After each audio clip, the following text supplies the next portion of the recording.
social media updates, what happened before on Instagram, newsletters, and YouTube. Just for context, these are the things that I've been doing and I've started to do since the first video. We're already at this 22nd video, so yay us. I just want to emphasize the importance of first consistency, improving every single day. So as you see, we have a new setup. I'm super excited about that. But how can we keep improving our content every single time? Because what I found out, it's not just about posting content consistently, but it's also about improving consistently. So what were the numbers when we first started, right? The newsletter had 0, Instagram had 1,400, and YouTube had around 7,000. Now, what are the numbers that are now part of this, and what did I do to get them? So the biggest one on Instagram is now we have like 10,700 Instagram followers, right? We have 12 newsletter subscribers, and we have 7,290 subscribers on YouTube. The biggest problem here, and it's something that I'm not entirely proud of, is that out of these, most of them are paid and bots, okay? I did a mistake of hiring another agency that promised to deliver 25,000 engaged followers. So I'm probably gonna grow until 25,000 after I finish that program. But the biggest problem with this is that I'm not getting at any growth in terms of engagement, and none of them are converting to sales. Yes, any new people that come here and potentially are my target audience will see this number and say, hey, this is actually legit. But actually, it's not the real thing. So I will do a disclaimer every time that I try to talk with someone regarding the account. But it is what it is. The newsletter, I have not been as active trying to build it out. That's why it still has just 12 subscribers. And I'm currently building a couple of lead magnets. And I'm gonna start running ads to it so we can start growing that newsletter, because that's super important. And YouTube, it's about consistency, it's about showing up. I did, however, gained 300 followers before we just jumped out, and that was again through the consistency. What was posted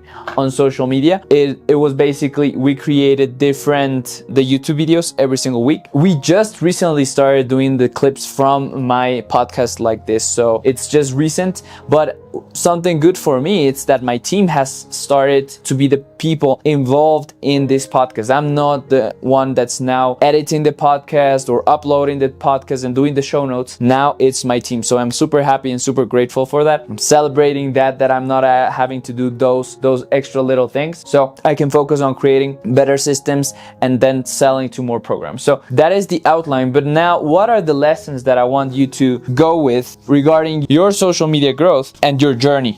Right? Because we're all in this together.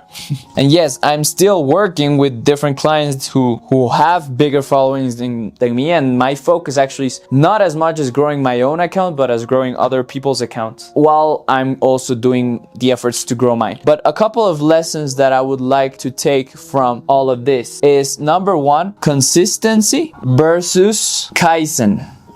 So Kaisen, for me, I think it's an important differentiator, because yes, you can be consistent, but you can be consistent at posting shitty content that doesn't really matter. So it's the concept of 1% better, right? If you see the first video that I created versus this video, I'm creating something that's a bit more structured. It has better lighting, it has better sound every single time, and it has better edits at the beginning, because I'm constantly improving every single second, and I'm trying to analyze what's worked in the past. I'm almost done with the entire content formula that I created in the first episode. I will be creating the next series of episodes in the upcoming weeks. However, I do want to focus on this idea of not just posting for the sake of posting, but posting and then growing and then growing and then growing and then growing and then growing and then growing and then growing. And if I analyze my top performing videos, I can see that there is a sequence and there seems to be a pattern in terms of which are the videos that perform the best. Interestingly, I start to see again which are the videos that perform the best and get more views and more traction.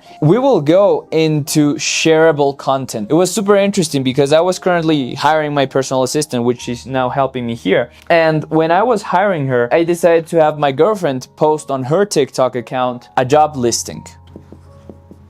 But it's interesting, the thing about the job listing is it's something that what it is. It's valuable because you're offering someone money, right? It's something that's shareable, and it's something that many people will like. So it's general topic. And when it comes to conversions, I've gotten a lot of emails, I've gotten a lot of people reach out. I think it's gone over 100,000 views because it takes all these things. It ticks all the boxes. So when you're creating content, think about, okay, what is my job listing post? What is the thing that's actually going to be really useful, really applicable, and something that really people will resonate with? The other type of post that has performed really well, and this is something that I'm going to be diving a little bit deeper on, is my story. So it was basically, how did I become an agency owner? What happened? What were my struggles? What were my fears? And that is inspirational. That's what we would call relatable content, right? It builds authority.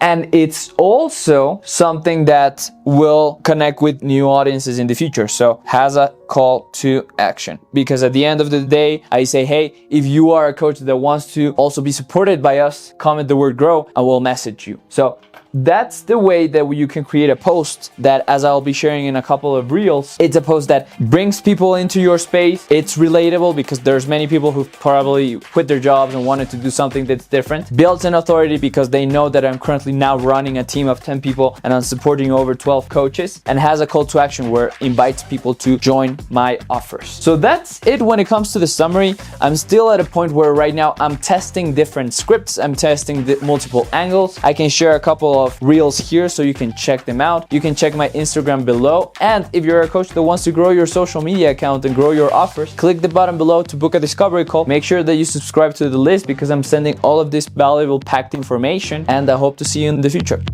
Safe travels.